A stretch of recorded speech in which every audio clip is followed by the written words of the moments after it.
313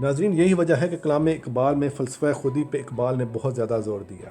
خودی کے اوپر ہم مزید پروگرام بھی کرتے رہیں گے۔